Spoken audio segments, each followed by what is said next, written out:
Last night I was at a debate between John Mark Reynolds and Dan Barker. Dan Barker representing atheism and Reynolds representing belief in God. The topic of the debate was, does God exist? And in a prior presentation I talked a little bit about the value or the lack thereof of certain debates, some of these debates. Some of them I think are very well done, and some of them I think are more for rhetoric purposes. How can we get the crowd to agree with us? And there's not a lot of time really to explore the issues with the kind of rigor that is necessary to really get at the truth of the matter. And I think that was especially true last night because you had the format, had each person with a 20-minute opening presentation, which is very challenging to present anything of much content. I teach regularly, and so I think about 20-minute presentation to make a case for the existence of God is to me just an overwhelming thought that I would have 20 minutes to present all of the information that I would want to present about that subject to make it a powerful case. I find that absolutely sort of overwhelming to think of trying to do that because I teach on a regular basis. Where I teach during the day, I teach a couple of classes each day, and each one of them regularly is 45 minutes each day. And I have 180 class days approximately per year at 45 minutes apiece. Some classes that are one semester would be half that amount of time. And so I have, say, 90 class periods of approximately 45 minutes each in which to try to present the material relevant to that class. And I teach a class that focuses on the subject of the discovery of the existence of God. And I feel like I never have enough time to do what I need to do, even though I have 90 days and 45 minutes each day to do that, 5 days a week for 18 weeks. And so to think about trying to encapsulate that in 20 minutes is to me an absolutely overwhelming thought. And so I guess on that level I have to respect anyone who thinks they can rise to that occasion and offer such a series of arguments in 20 minutes. In that sense, I guess it's admirable for a person to try. And I do think it's possible in 20 minutes to present things that are provoking or thought-provoking, that are interesting, but I don't think you have the time to present them with any kind of rigor or any type of sustained way so that people in the audience can see fully how the argument works. Well, last night, each of them had 20 minutes to offer their first presentation, and then they had 10 minutes apiece to respond to what was said in the other person's opening presentation, which again, 10 minutes there is an overwhelmingly small amount of time as well, to try to answer 20 minutes worth of material in half that amount of time and to give some type of thorough response seems to me to be another Herculean task that I would find very, very difficult in such a discussion. In any case, the arguments, I started in a prior presentation to give a summary of some of the arguments that were presented, and in the case of the Christian debater, there were several arguments that he very much depended on in his presentation, or that he tried to emphasize. One of them is it was very clear that he took an approach in which he emphasized a Platonic approach to philosophical questions. And so he thought, or his approach was, in the line of the Platonic tradition, with people like Plato and Plotinus and St. Augustine and others, who think that human experience is of two realms or two worlds. And so if we pay carefully enough attention to our own experience, we will discover a sensory world that we access through our senses, as well as an immaterial or spiritual world that we come to access through the activities of our mind. And if we pay close enough attention to what's going on in our mind, we'll discover eternal realities or eternal truths. And those eternal truths are not material ones. They are truths that transcend the material world. And therefore, human experience itself, upon careful examination, shows us two realms or two worlds that we experience.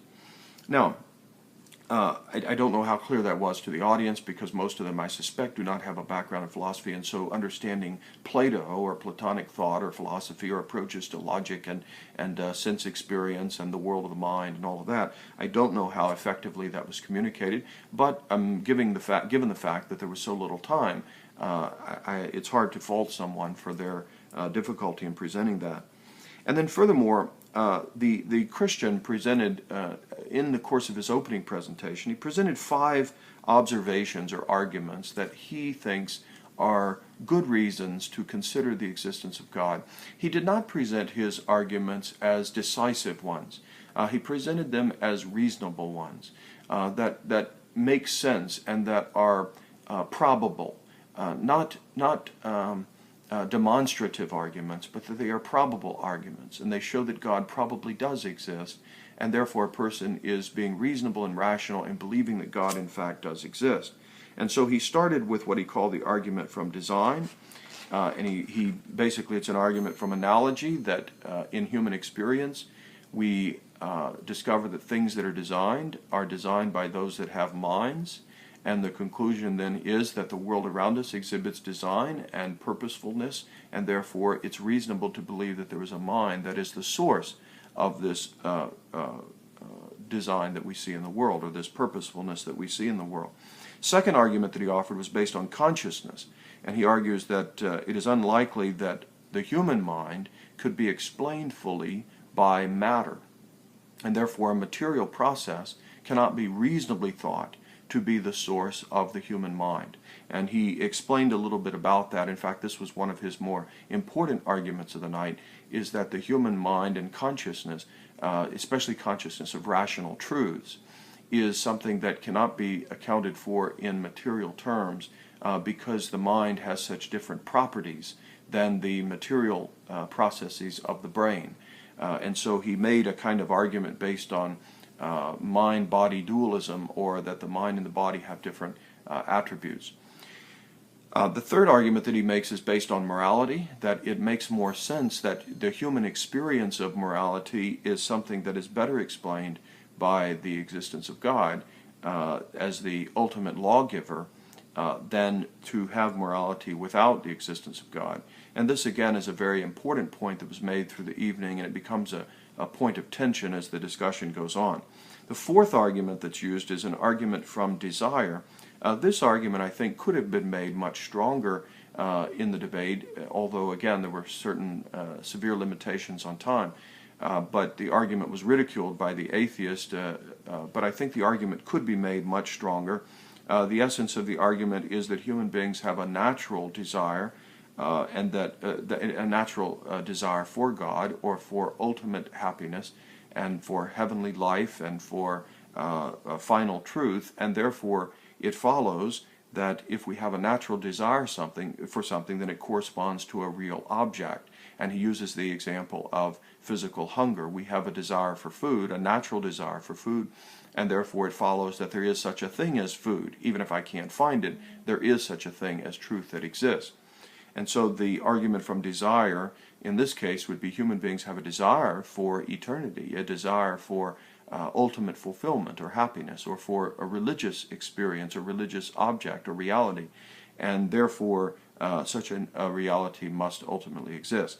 Again, it's very hard to present that in a compelling way in a brief moment, but I think a strong case can be made for such an argument. And then finally, the last argument he makes is from religious experience, that if God actually exists, we would expect that people would have an experience of God, or they would have a desire for such an experience of God. And what indeed we find in the world is many, many people who claim to have religious experiences, or people who claim to have an awareness of the divine, or an awareness of God, or an experience of God in their experience. And so this is what we would expect, or this makes sense given the nature of human experience, if in fact God exists. If God exists, it makes sense that we would have such experiences. Now, let me make a few critical remarks about the Christian presenter. I want to try to get this done in this presentation, and then the next I'd like to say some things about the atheist debater and the content of his presentation. First of all, his presentation, unfortunately, seemed a little condescending at various points. Even from the opening comments that he made, there were little jabs that the Christian was making that I thought put his presentation a little bit in a, or at least the people listening to it could see that as a kind of arrogant condescension to his opponent. And I don't think that sends the right signal. And I think it turned off some people and put them against his position, whereas had it been presented more humbly and more in a collegial manner, rather than in a condescending manner. And the whole thing wasn't like that, but a good amount of it was. And I don't know if it's because it seemed to me that Dr. Reynolds was a bit nervous with the occasion. It was a big event, and he has a well-known opponent, and I'm sure that there was a certain amount of pressure on him, and perhaps the way that he was dealing with that was trying to make a little light of it. But the way that it came across, at least to me, was that he was maybe speaking as if he was making light of his opponent. And I think that ended up throughout the evening, in my view, making him look like he was trying to say, I know what I'm talking about, he doesn't, and so you should believe me because he's not really a worthy opponent. That may be saying it a little strongly, but I got that impression. A second observation, I would say, is that Reynolds, I think, lacked clarity in his presentation at various points. He made some good points. He said some very good things. But at the end of the day, I think they were lost to many of the people in the crowd because of the brevity with which he stated them and because of the lack of clarity sometimes in his presentation. A third observation I would make is that, in fact, I would say that this is probably the weakest point of his entire presentation, was that he refused to give a definition of God until we were very late in the discussion. He even tried to defend it on logical grounds, that it's the Socratic fallacy, he said, the fallacy associated with Socrates, where in Socrates' dialogues he would go on having conversations with people, and I assume that this is what he had reference to, is that people that Socrates would engage in discussion in Plato's dialogues were people who often couldn't define a word.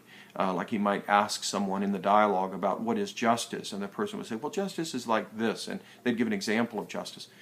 And the point here is this, that just because a person can't offer a formal definition of a word doesn't mean that they don't know what they're talking about on some level. Like a person could have an experience of color, let's say, and not be able to define technically what color is. Or a person could have an experience of beauty and not be able to come up with a definition of beauty. They do have an experience of something, but that experience seems to transcend reducing it to a language or to a vocabulary or to a definition. And it doesn't mean they have no experience of something. It just means that they can't put it into words yet. And so Reynolds wanted to stick by that in reference to God, that just because a definition of God is not offered doesn't mean we don't know what we're talking about. Well, for the sake of the debate, the atheist responded by saying, then we really don't have anything to debate. What are we debating about? If we can't even define the word, you could mean by God anything. You could mean a three-eyed purple monster or whatever. If you won't tell me what we're debating, then I don't even know what I'm arguing against. And I think that for most people in the crowd, if not everyone, that was a legitimate point. That if we're going to have a debate about something, we have to at least have a minimal definition of what we're trying to prove and what we're trying to disprove.